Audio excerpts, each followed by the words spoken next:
20th Century Fox's Alien franchise has become one of the most successful sci-fi properties in the world, producing 3 sequels, 2 prequels, comic books, graphic novels, video games, 2 non-canon Predator crossover features, toys, action figures, lithographs, card games, collector statues, alien stomper cross trainers, and even a now-defunct Disney World attraction. As far as I know, there's no breakfast cereal, but hey, I might be wrong. So whether you're familiar or need a refresher, know nothing, or just want to think about Sigourney Weaver for the next few minutes because, well, who doesn't?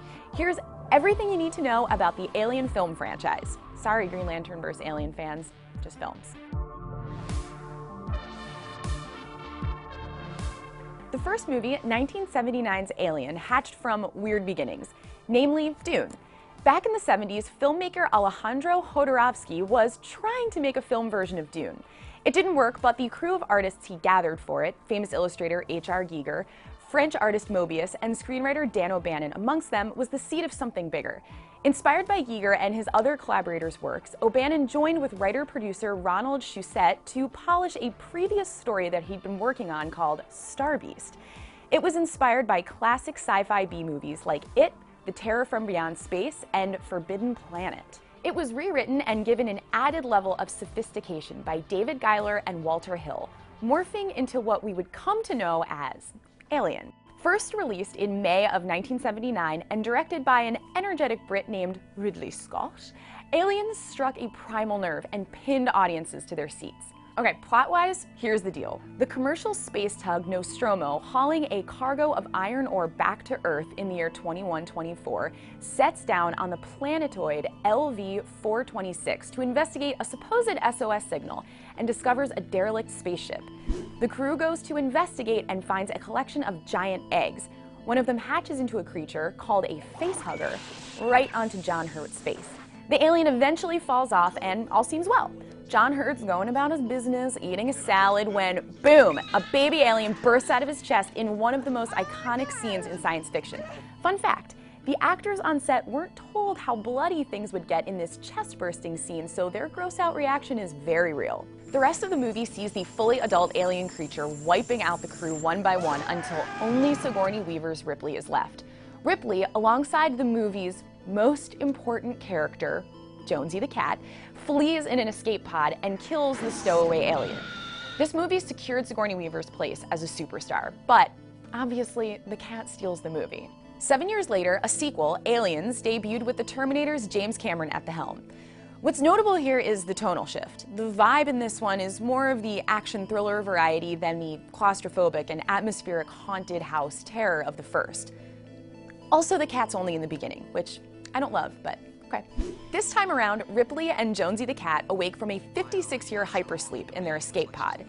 Ripley learns that the planet with the alien eggs, LV-426, has since been colonized and contact with the settlers has been lost. Uh-oh. Ripley and some Marines go perform a search and rescue mission, only to get stranded. The rest of the movie finds Ripley, the Marines, and a young survivor of the settlement, a girl named Newt, battling a whole army of aliens. Also, Paul Reiser plays an asshole corporate drone, and we learn that people do in fact wear ties 200 years in the future. Fashion is cyclical, I guess. The end of the movie has Ripley, Corporal Hicks, Newt, and an android named Bishop escaping, only to have the Queen Mother alien sneak onto their ship. Ripley takes her on, uttering one of the best lines in movie history. "Get away from her, you bitch!" and projects her out into space. After that, we got 1992's Alien 3, aka the movie most fans love to hate. It went through a dozen rewrites, and the original director, Renny Harlin, aka the one-time Mr. Gina Davis, fun fact, backed out. Newbie director David Fincher, yes, that David Fincher, there's only one, came aboard, and original Alien writers Walter Hill and David Giler were brought in as saviors. Here's what happens. Ripley's escape ship from the last movie crash lands on a prison colony planet, killing Hicks and Newt and disabling Bishop in the process. A depressed Ripley is forced to stick around the prison and shave her head because of the lice. Ew. Sigourney Weaver shaving her head was arguably the 4th biggest story of the 1990s, which kinda just goes to show how chill the 90s were. I mean, can you imagine? We've got so much bigger problems now. So we learned a facehugger was on the escape ship, it infects a dog, and soon enough, there is a dog-like alien running around.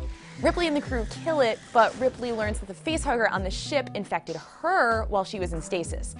Rather than die and unleash yet another alien on the world, Ripley throws herself into molten metal just as a baby alien bursts out of her chest. Ripley died so we could live! Oh, or did she? 1997's Alien Resurrection, directed by Frenchman Jean-Pierre Jeunet, very fancy, is set 200 years after Alien 3. Scientists have cloned a pregnant with an alien Ripley thanks to blood samples from Alien 3. They've removed the alien mixed with human DNA embryo from the clone. It's grown up and spawned more aliens, and it's up to clone Ripley and a crew of criminals she encounters to stop them. The movie ends with Ripley's alien embryo, now a queen, giving birth to a human-alien hybrid and Ripley killing this quasi-grandchild in one of the most disgusting scenes ever. Lots don't like this movie, but we recently posted a defense, and you also get Sigourney Weaver playing basketball, so that's something. With the negative reaction to and poor box office performance of Resurrection, it would be 12 years before 20th Century Fox poked a creative stick at the angry xenomorphs again.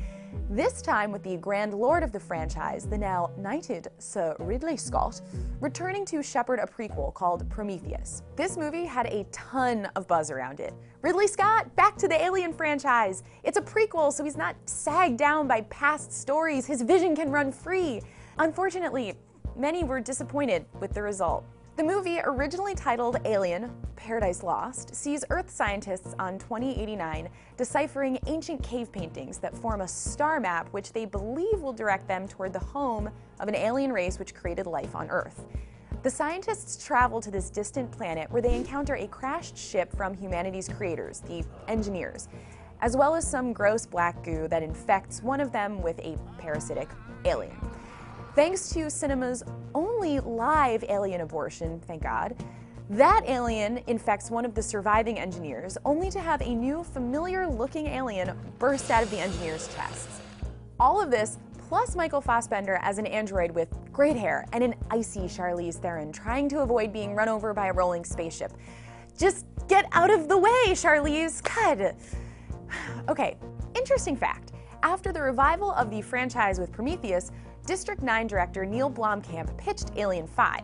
His idea erased the events of Alien 3 and Resurrection and restored the characters of Ripley, Newt, and Hicks after their Alien Queen smackdown in the second film. Fans were pumped, but Sir Ridley rattled his saber and he killed it. Who made him a knight? All this culminates with Alien Covenant, which, as of making this video, has not yet been released. So we don't know what happens in it. Except it picks up where Prometheus left off and sees a group of colonists encountering aliens who, once again, have the classic look we are familiar with. And love?